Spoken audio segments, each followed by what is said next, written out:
Quem são os verdadeiros culpados da violência no estado de São Paulo ou no Brasil? Quem está recebendo salário do contribuinte para solucionar os problemas da nossa nação?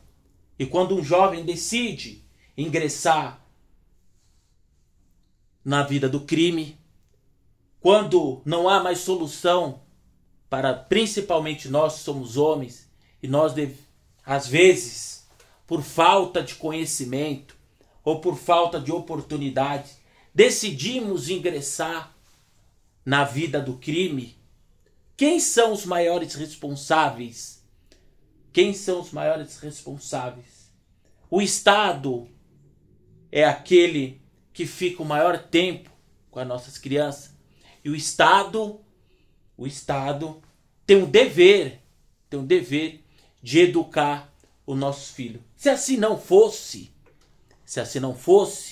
os nossos filhos ficariam em casa e nós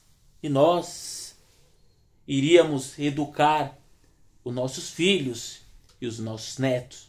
Mas a lei nos obriga a deixar os nossos filhos com o Estado, desde a tenridade até o nível superior. Os nossos filhos têm que estudar, na maioria das vezes, em escolas públicas. E ali tem uma quantidade de militantes, tanto da direita como da esquerda, militantes esses que entram na política, como delegados, como a gente está vendo aí, como da Rota, que entrou aí agora e não está fazendo nada. Nós acreditamos ou acreditávamos no discurso que os delegados, os policiais, os agentes públicos iriam entrar e que neles haviam o conhecimento e que neles haviam a inspiração de projetos que iriam desviar os nossos filhos ou os filhos dos nossos amigos desse caminho que é o crime organizado. Mas várias atitudes poderiam ser tomadas durante anos.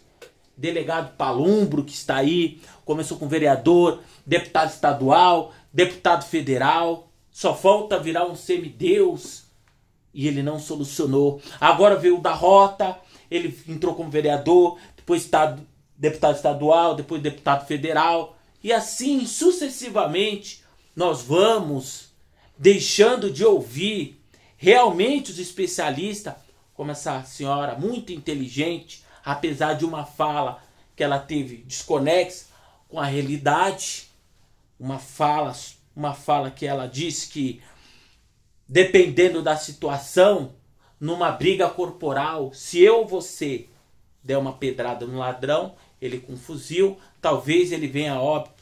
Pode ser, dependendo da situação, se você conseguir pegar o ladrão, ele distrai, pode acontecer, dependendo da situação.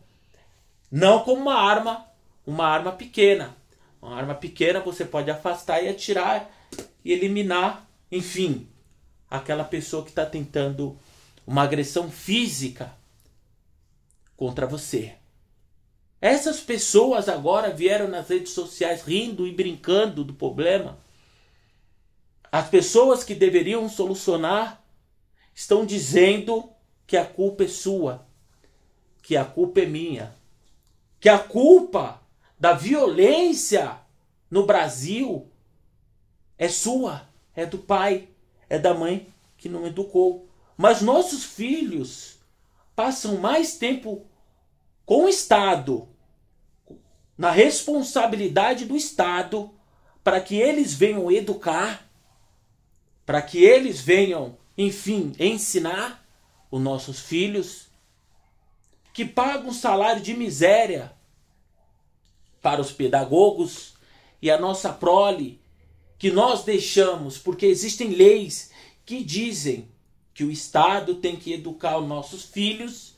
Eles agora, os políticos, ao invés de dizer que falharam, eles agora vêm com o discurso que toda essa violência, toda essa criminalidade aconteceu e acontece por causa de nós, os pais, que não sabemos educar os nossos filhos, ou por causa da música do pancadão, do funk.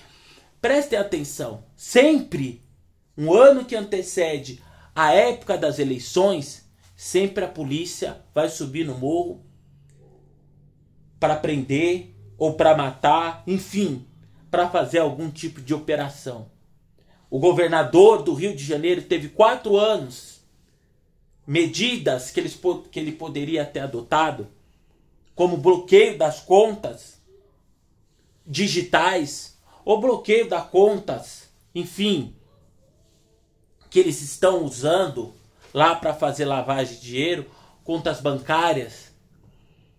Motoboys que pagam R$150 por semana, fora o aluguel da van, que dá R$500 mil aproximadamente por mês. Vans que também pagam, pessoal da van que pagam quase R$1.000 por semana, que também dá 200.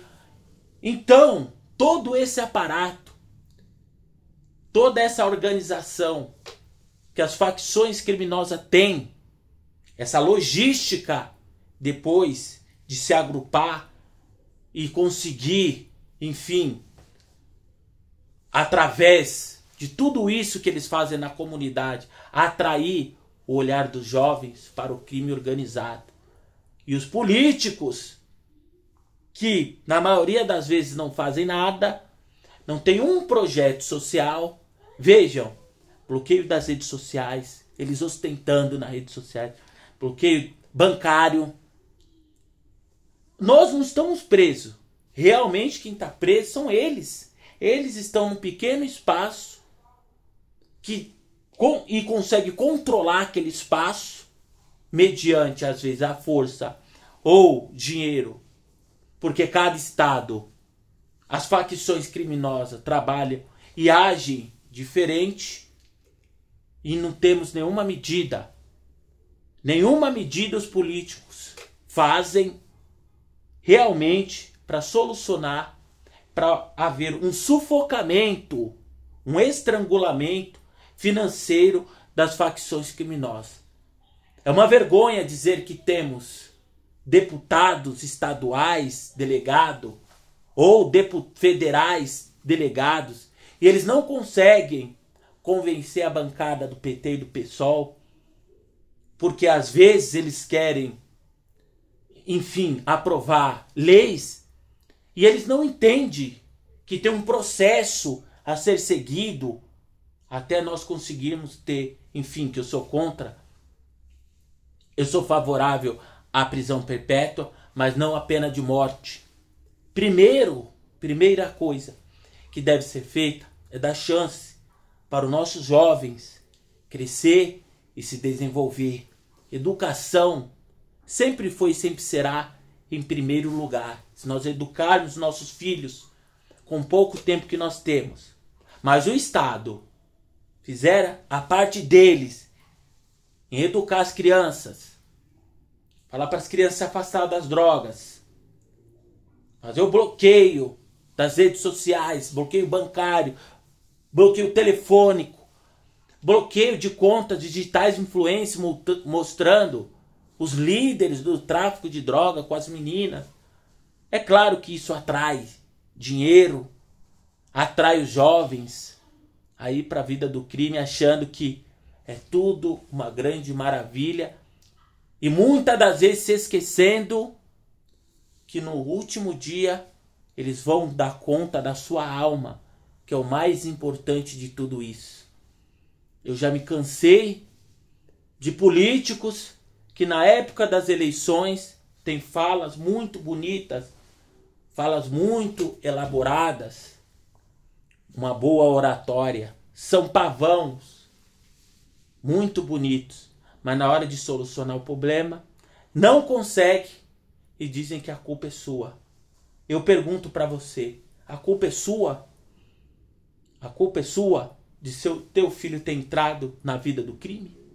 Ou o culpado é o Estado que nós estamos pagando para educar Ou muitas das vezes do policial que vai lá e agride.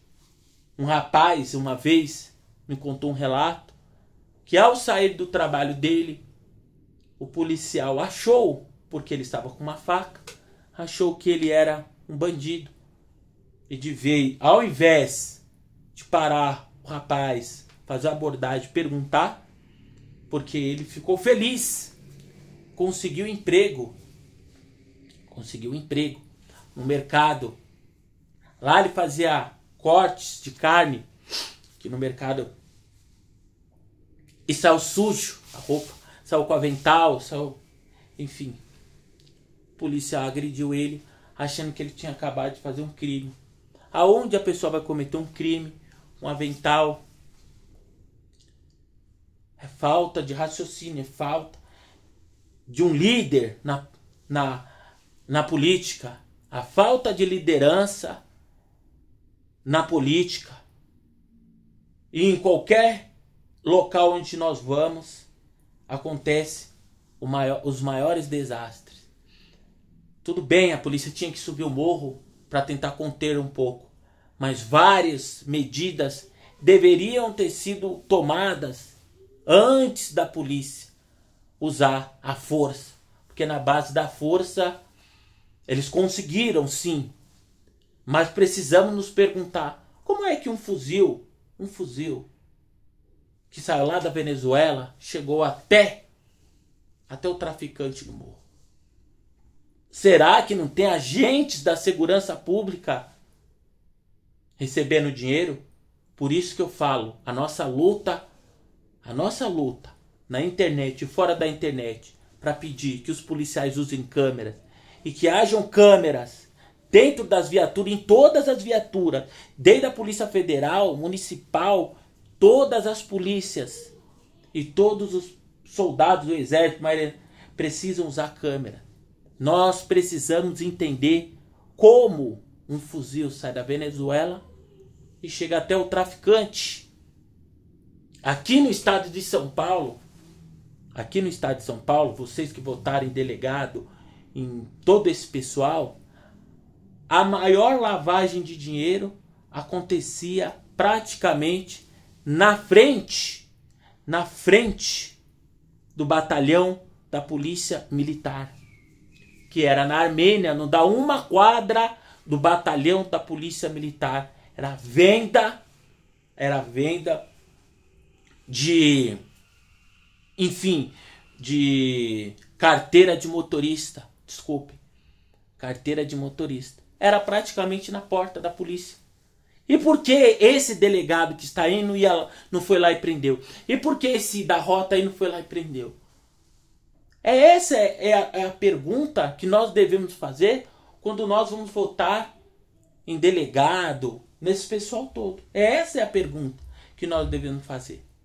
E do outro lado, para quem conhece, havia a Feirinha da Madrugada, que era controlada pelo PCC. De tanto eu bater, acabou. Agora acabou. 2 quadras para cima do batalhão da Polícia Militar, a Feirinha da Madrugada era controlada pelo PCC. E são essas pessoas agora que estão no poder. Se eles não fizeram, ou se eles foram convidados a se retirar, que para mim não existe, para mim existe expulsão, convidados a se retirar, você acha que essas pessoas agora vão conseguir elaborar projetos para barrar o crime organizado no estado de São Paulo? Eu acho que não. Não deixe de me seguir nas redes sociais. Deixe seu comentário para que eu possa ver os pontos que eu errei e os pontos que nós podemos acertar. Deixe de me seguir nas redes sociais, Wesley.Cardoso.